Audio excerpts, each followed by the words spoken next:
organisasi persaudaraan tertua di dunia yang masih aktif sampai hari ini. Siapakah mereka? Yuk, kita bahasin aja. Perlu diingat, video ini hanya sekedar berbagi informasi, tidak bermaksud untuk membenarkan, menggiring opini, apalagi menjelekan pihak manapun. Tapi jangan lupa untuk terus dukung channel gue dengan klik like, comment, share, dan pastinya subscribe.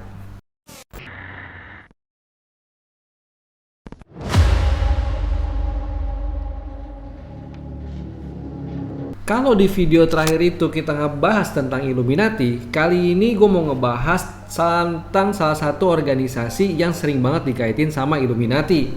Yes, Freemasonry atau Freemason, organisasi rahasia tertua di dunia. Dikutip dari Wikipedia, nama Freemasonry ini atau Freemason itu merujuk kepada serikat pengrajin batu di abad ke-13.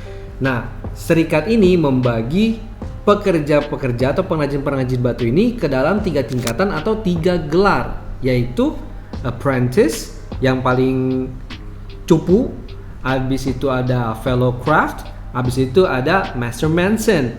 Nah, 3 level tingkatan ini atau 3 gelar ini tetap dipakai sama Freemason sampai ke sekarang. Unit organisasi lokalnya atau cabangnya ini biasa disebut lodge. Mereka tuh selalu diawasi sama si kantor pusatnya ya, yang disebut juga Grand Lodge. Belum ada catatan sejarah yang pasti kapan Freemasonry ini berdiri. Tapi yang jelas, Grand Lodge pertama didirikan di London tanggal 24 Juni 1717 yang sekarang disebut dengan nama The Grand Lodge of England.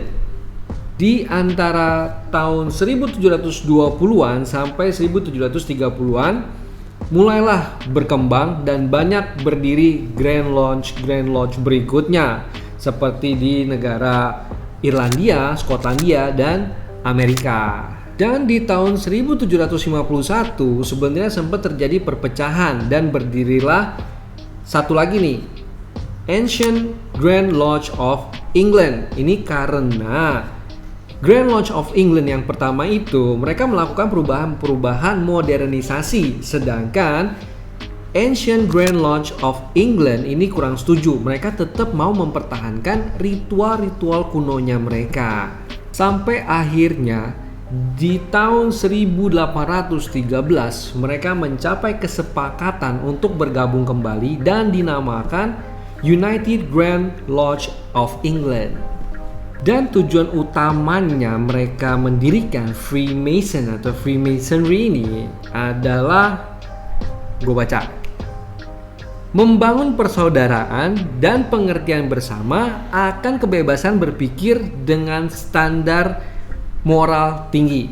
Nah, ini sebenarnya tujuan mereka tuh mirip banget dengan Illuminati Bavaria. Nah, kalian tuh harus ngecek dulu video gue yang sebelumnya. Kalau kalian belum nonton, nih linknya gue taruh di atas ya.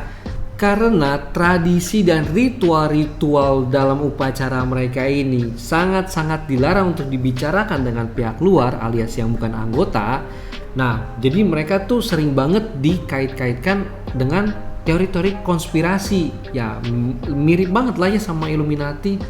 Dan sebagai bukti kalau Freemasonry atau Freemason ini masih aktif sampai dengan saat ini adalah perayaan ulang tahun mereka yang ke-300 di tahun 2017 lalu yang digelar di Jamaika sebagai tuan rumahnya. Nah, kalau kita hitung nih 2017 lalu dikurangi 300 berarti itu kan 1717. Yang artinya mereka menggunakan tahun pendirian Grand Lodge of England sebagai hari jadinya Freemason atau Freemasonry. Oke, kalau itu tadi kita bahas tentang sejarahnya, cukup sampai situ. Sekarang kita mau membahas tentang hal-hal yang menarik apa aja sih yang ada dari Freemason ini. Dikutip dari History Channel, seorang profesor sejarah California University yang bernama Margaret Jacob. Dia bilang begini, Freemason adalah organisasi sosial dan filantropis yang dimaksudkan membuat anggotanya menjalani kehidupan berbudi luhur dan berorientasi sosial. Jadi menurut gue agak-agak aneh sih kalau misalkan dikaitkan dengan teori-teori konspirasi ya tentang pembunuhan lah atau apapun itu deh. Secara tradisional, anggota Freemason itu hanyalah laki-laki. Berdasarkan buku panduan organisasi Grand Lodge of England yang ditulis oleh James Anderson, dalam konstitusi 1723, yaitu mungkin pasal-pasalnya kali ya, di situ tertulis begini, wanita dan ateis bersama dengan orang-orang yang diperbudak tidak bisa bergabung menjadi anggota Freemason. Dan sebagai tambahan, bukan sembarang laki-laki atau bukan semua laki-laki pun bisa bergabung dengan Freemason. Biasanya ada salah satu anggota Freemason yang membawa anggota lain. Ini sistemnya mirip kayak MLM ya. Menurut Cecil Refoger, dia seorang sejarawan Freemasonry ini ya. Dia juga profesor di University of Bordeaux. Dia juga seorang anggota Freemason. Dia bilang gini, sekarang siapapun bisa menjadi anggotanya Freemason asalkan mereka sanggup membayar iuran tahunan. Nah, kalau kalian menyimak di video gue yang waktu ngomongin Illuminati, Adam Weishaupt, si pendiri Illuminati Bavaria, awalnya dia mau bergabung dengan Freemason sebelum dia mendirikan Illuminati. Tapi menurut dia, Tapi menurut dia, Freemason ini mahal. Nah, mungkin yang dimaksud mahal di sini adalah mereka memungut iuran tahunan. Meskipun beberapa lodge atau cabangnya dari Freemason ini mengakui keanggotaan wanita dan mereka diizinkan bergabung dengan organisasi The Order of the Eastern Star. Ini anak organisasinya Freemason ya. Tapi bukan berarti semua lodge atau Grand Lodge itu mengakui loh. Jadi setiap cabangnya atau setiap regionalnya itu mereka punya pandangan atau aturan-aturan yang berbeda-beda juga. Jangankan wanita dan ateis, Grand Lodge Amerika aja dia tidak mengakui Freemasonry Prince Hall, yang mana anggotanya adalah orang-orang African American atau orang-orang berkulit hitam ya. Nah, ini ada beberapa tokoh ternama yang pasti kalian kenal nama-namanya yang bergabung secara terang-terangan dengan Freemason. Contohnya nih, ada Benjamin Franklin. Dia adalah salah satu anggota pendiri lodge pertama di Amerika. Yang kedua ada George Washington. Siapa sih yang gak kenal, dia presiden pertama di Amerika. Dan gelarnya adalah Master Mason. Habis itu ada Franklin Roosevelt, presiden ke-32 Amerika. Ada Winston Churchill, Perdana Menteri Inggris, Henry Ford, dan masih banyak nama-nama lain yang menjadi anggota dari si Freemason atau Freemasonry ini. Nah, sekarang gue mau ngebahas tentang simbol-simbolnya si Freemasonry ini ya. Mereka punya beberapa simbol, tapi yang paling utama adalah the square and compasses yang ada huruf G di tengahnya.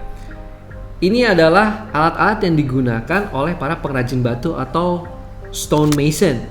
Ya, huruf G di tengahnya itu diartikan sama para ahli di MIT sebagai tulisan geometry. Ya, cuma tulis G-nya doang gitu. Jadi wajar sih kalau mereka itu dikaitkan erat dengan stonemason di abad ke-13 tadi yang kita bahas di awal ya. Dan ada beberapa orang yang mengartikan lambang ini, the square and compasses ini, sebagai atau mewakili Tuhan ya. Tuhan yang berarti arsitek agung alam semesta. Simbol yang kedua adalah all-seeing eye atau eye of providence. Kalian pasti tahu, ini adalah lambang yang sering banget dikaitkan dengan Illuminati. Nah, Freemasonry ini juga mengakui menggunakan lambang itu untuk mewakili kemahatauan Tuhan. Tapi mereka bilang, lambang ini hanya mereka gunakan tapi bukan mereka yang desain. Dan yang terakhir adalah lambang yang mungkin paling jarang kalian lihat. Ya, itu adalah Freemason Beehive atau sarang lebahnya Freemason. Nah, sarang lebah ini mengartikan para stonemason atau pengrajin batu yang rajin bekerja bagaikan lebah. Kenapa ini nggak pakai kandang anjing? Kan ada lagunya, Work Like Dog.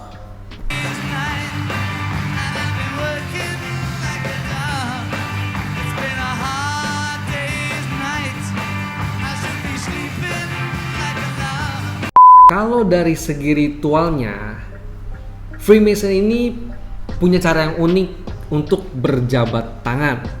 Menurut Cecil Refoger yang tadi anggotanya Freemason, dia bercerita kalau jabatan tangan di Freemason itu berbeda di setiap tingkatan atau di setiap gelarnya.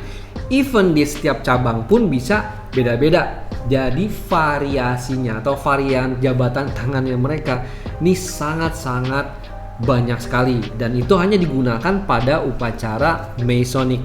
Dan dalam pertemuan mereka itu dilarang membahas tentang agama.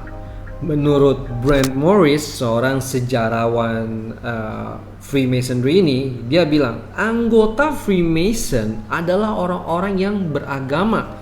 Itu jelas sekali karena kan tadi di awal juga dibilang kan, mereka melarang orang-orang ateis untuk bergabung.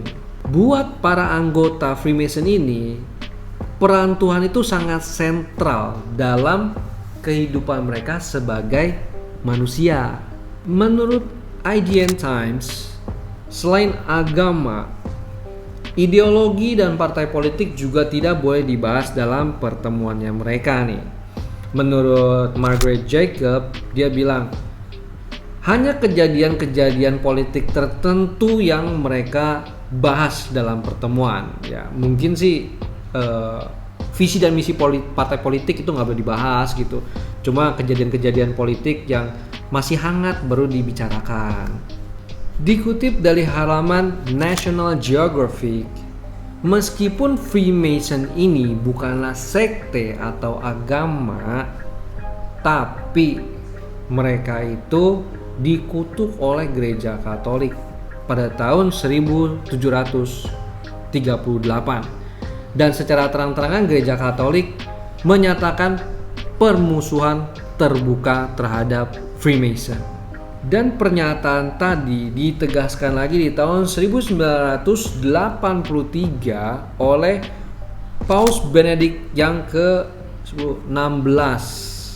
Dia menyatakan gini, asas-asas mereka selalu dianggap tidak dapat diselaraskan dengan ajaran gereja. Oleh karena itu, anggota gereja dilarang bergabung dengan organisasi Freemason ini. Dan bahkan ada pernyataan yang bilang umat beriman yang mendaftar ke organisasi Masonic ini berada dalam dosa besar dan kemungkinan tidak bisa menerima komuni kudus. Oke, sekarang bagaimana menurut kalian? Apakah Freemasonry ini masih dianggap sebagai organisasi rahasia yang berbahaya? Nah, silahkan kalian berpendapat. Kalau misalkan ada fakta-fakta yang gue belum sebutin di atas, silahkan kalian komentar di bawah. Itu aja dari gue, kita ketemu lagi di episode berikutnya.